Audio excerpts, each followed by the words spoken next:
Vítáme vás u naší BMX školky a začneme 2 základníma trikama, což je hop a bunny hop. Tak začneme hopem. Spočívá to v tom, že vymrštíte přední a zadní kolo zároveň.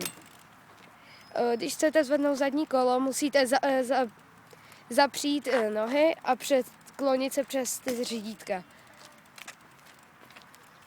To zkus. Pak když už takhle to děláte, tak už to tak nějak umíte, takže dobrý. Tak a teď začneme bunny hopem. Bunny hop spočívá v tom, že vymrštíte přední kolo a pak zatím to zadní. Ukážem to.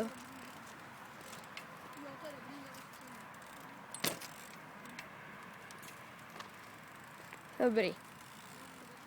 Tak a teď si ukážeme bunny hop přes překážku.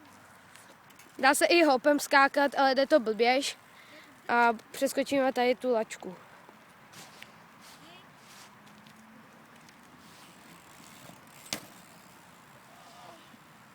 A dá se skákat přes všelijaký. Zkus ještě tady tu lavičku.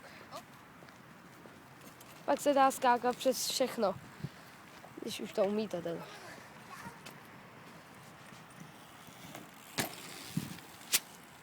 Tak tohle bylo všechno a naschle.